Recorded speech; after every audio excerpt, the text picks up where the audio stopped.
दोस्तों ये वीडियो काफ़ी ज़्यादा इंपॉर्टेंट और इंटरेस्टिंग है। क्यों इंटरेस्टिंग मैं इसको बोल रहा हूँ? क्योंकि ऐसी चीज़ें मैं आपको बताने वाला हूँ जो आपको इंटरव्यू में भी काम आएंगी और साइट पे जाओगे तो थैंकफुल होंगे कि ये वीडियो हमने देख ली थी। देखो सामने क्या हो रहा है, कंक्रीटिंग हो रही है और कंक्रीटिंग के बारे में मोस्टली मैं आपको बताने वाला हूँ जो इंटरव्यू में आपसे पूछा जा सकता है। देखो कई भी जो मैं क्वेश्चन जो आपको पूछूंगा, जो पीएमसीज हैं हमारी कंपनीज हैं, मतलब लगा लो जो इंटरव्यू जब कंडक्ट होता है ये क्वेश्चन आते हैं तो वही क्वेश्चन मैं आपसे पूछता हूँ। सबसे पहले अगर आप क्यूरिंग नहीं करते हो किसी कंक्रीट को तो उसमें क्या इफेक्ट होता है, तो इसका आपको आंसर देना है कि सर अगर हम कंक्रीट की क्यूरिंग नहीं करेंगे तो उसकी जो स्ट्रेंथ होगी ना 75 से 95% स्ट्रेंथ डिक्रीज हो सकती है किसी कंक्रीट की, अगर आप उसकी क्यूरिंग नहीं करोगे। और मोस्टली उसमें देखा जाता है जब ड्राई कंक्रीट हो जाता है तो उसमें क्रैक सबसे ज़्यादा आ जाते हैं और वो उतनी स्ट्रेंथ तक नहीं पहुंच जाता है जितनी स्ट्रेंथ के लिए उसको बनाया जाता है। तो आप भले M30 M20 25 यूज़ करोगे कंक्रीट, लेकिन वो उतनी स्ट्रेंथ ही नहीं दे पाएगा अगर आप उसकी क्यूरिंग नहीं करते। और क्यूरिंग बहुत ज़्यादा इंपॉर्टेंट होती है, 10 से 14 दिन तक क्यूरिंग इंपॉर्टेंट होती है। सुपर SSC सीमेंट होता है, सुपर सल्फेट सीमेंट, उसका अगर वो कंक्रीट में यूज़ किया है तो आप 7 दिन क्यूरिंग करिए। OPC कंक्रीट है, OPC सीमेंट है तो 10 दिन तक करिए। अगर मिनरल्स और एडमिक्सचर्स डाले हुए हैं उस कंक्रीट में, मोस्टली आजकल हर सीमेंट में आ रहे हैं, तो आप 14 दिन पकड़ के चलिए, आपको 14 दिन उसकी क्यूरिंग करनी पड़ेगी।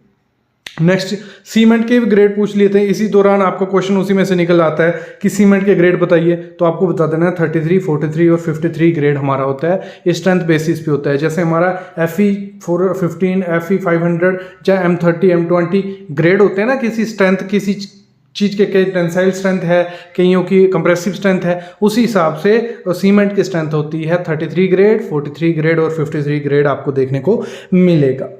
ये क्वेश्चन बहुत इंपॉर्टेंट क्वेश्चन था, ये JK के SSB JEE में और SSC में ये पूछा गया था। क्या मतलब कंक्रीट में क्रैक्स रोक सकते हो आप किसी तरीके से? हाँ, फिर उसका आंसर आप दे सकते हो जी हाँ, हम रोक सकते हैं कुछ हद तक अगर हम लो वाटर सीमेंट रेशियो करेंगे। मतलब जो वाटर और सीमेंट का रेशियो बहुत मैटर करता है। अगर आपने वो ज़्यादा डाला कम डाला तो उसमें काफ़ी इफेक्ट पड़ेगा। ज़्यादा डाल दोगे क्रैक्स आने ही आने हैं, लेकिन अगर आप थोड़ा कम कर देते हो वाटर सीमेंट रेशियो तो आपको क्रैक्स देखने को नहीं मिलेंगे, ठीक है। और मैक्सिमम वाटर सीमेंट रेशियो कितनी, 0.5, उससे ज़्यादा अगर कर दोगे तो आपका जो कंक्रीट है वो ड्राई दिखेगा, वाइट कलर में दिखने लग पड़ेगा और उसमें क्रैक्स आना हो जाते हैं डायरेक्टली। इसी में से एक क्वेश्चन और निकल आता है, ठीक है, जब ये क्वेश्चन पूछे जा रहे होते हैं उसी में से क्वेश्चन निकल जाते हैं। क्वेश्चन इंटरव्यू ने पूछा कि पॉसिबल है कि हम 0% क्रैक किसी बिल्डिंग में ला सकते हैं? क्या आपसे कोई पूछे कि 0% ला सकते हो, कमेंट करना कैसे ला सकते हो, और इसका आंसर है नहीं।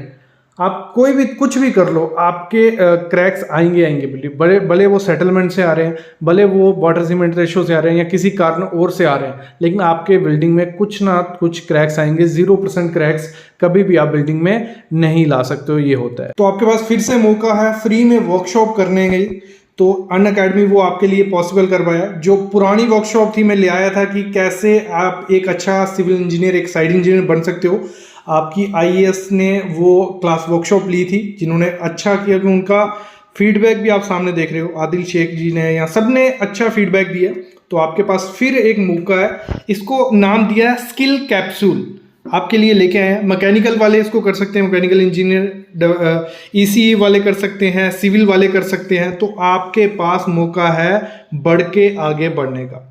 तो आपकी ये जो क्लास होने वाली है June 1 से स्टार्ट होगी, 4 जून तक ये चलेगी और 8 बजे ये रहने वाली है। तो इसको रजिस्टर जरूर करना है, इसकी मैं डिटेलिंग आपको कर देता हूँ। तो इसमें हम बात करें तो 2 जून को आपका मैकेनिकल वालों के लिए लिंक्डइन प्रोफाइल कैसे बनाते हैं वो सब चीज़ें आपको बताई जाएंगी। फिर 3 जून को सिविल इंजीनियर्स के लिए बहुत इंपॉर्टेंट चीज़ है कि किसी भी एक एस इंटरव्यू की प्रिपरेशन कैसे की जाती है, एक एक्सपर्ट से आप सीखने वाले हो। 4 जून को आप सीखोगे क्या, ब्रिज डिज़ाइन के बारे में सीखने वाले हो। 12 बजे ये आपकी क्लास रहने वाली है। वैसे ही इलेक्ट्रिकल और इलेक्ट्रॉनिक्स के लिए भी 4 को रिज्यूम और सेमीकंडक्टर के बारे में बताया जाने वाला है। तो सिविल के जो भी बच्चे हैं विदाउट मतलब कोई लेट नहीं करना, डिस्क्रिप्शन में मैं लिंक डाल देता हूँ, जल्दी जाके अप्लाई कर लो, क्योंकि फ्री में वर्कशॉप अनअकैडमी से कोई नहीं आपको प्रोवाइड करेगा। ये आपके पास मौका है, जल्दी जाके डिस्क्रिप्शन में सिविल का लिंक जो है उस पर क्लिक करो और रजिस्टर कर लो जाके।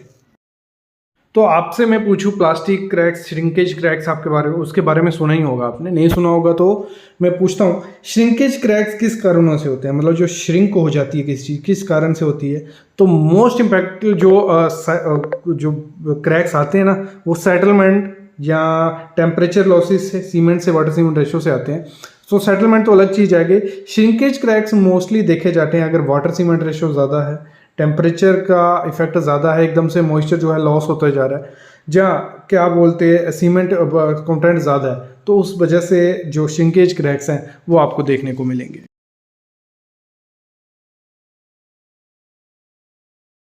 तो इसी दौरान आपसे क्वेश्चन पूछा जा सकता है कि जो वाटर सीमेंट रेशियो होती है, अगर कोई एग्रेसिव मतलब बहुत ज़्यादा हार्श इन्वायरमेंट है, कहीं लगा लो बर्फ़ पड़ रही है, कहीं बहुत ज़्यादा धूप पड़ रही है, तो वहाँ पे जो कंक्रीट रहेगा उसमें वाटर सीमेंट रेशियो कितनी रखोगे आप, तो 0.4।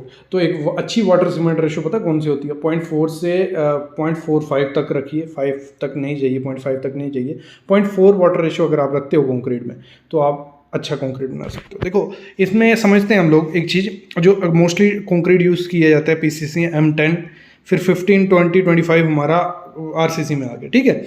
तो इसमें जो वाटर रेशो रखनी होती है, M10 में हम 34 से 35 लीटर पानी डालते हैं और 226 केजी पानी उसमें सीमेंट होता है हमारा। ये सब कुछ IS कोड ने बताया हुआ है हमें कि इतना आपको करना है, क्योंकि ये नॉमिनल मिक्स है।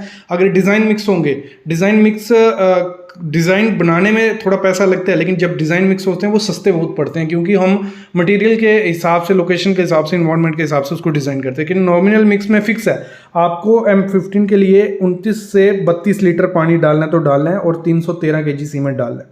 फिर M20 के लिए आप फॉलो कर सकते हो, उसमें कोई वो नहीं है, कोई 25 केजी से 30 लीटर तक पानी आप M20 में डालते हो और 404 केजी सीमेंट उसमें रहता है। M25 में 21 लीटर से 27 लीटर तक पानी डालते हैं और 563 केजी हम उसमें सीमेंट डालते हैं। एक चीज़ आप देखना, जैसे ही हमारी रेशियो बढ़ती जाती है, M10 से हम M25 तक जाते हैं तो हमारा पानी की मात्रा कम होती जाती है, ठीक है।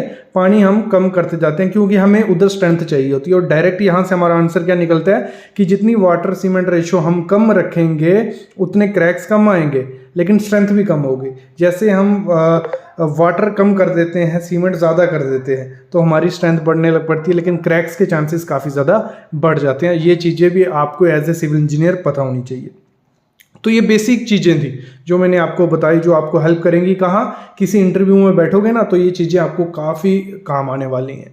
तो इंटरव्यू के लिए मैंने ना एक अलग से ही चैनल बना लिया है, सिविल इंजीनियर इंटरव्यू क्वेश्चंस। उसमें अप्रॉक्स कोई 70 to 80 वीडियोस आ चुकी हैं इंटरव्यू क्वेश्चन पे, और 1000 इंटरव्यू क्वेश्चन 1000 वीडियोस लाने वाला हूँ। उसमें कितने इंटरव्यू क्वेश्चन होंगे आप कर लीजिए, 10 से 20 हज़ार इंटरव्यू क्वेश्चन आपको देखने को मिलेंगे। उस चैनल को सब्सक्राइब करके रखिए। बाकी यहाँ प्रैक्टिकल नॉलेज मिलते जा रहा है, उसको लेते रहिए, सीखते रहिए। तो अभी मैं आपसे अलविदा लेता हूँ। Thank you guys.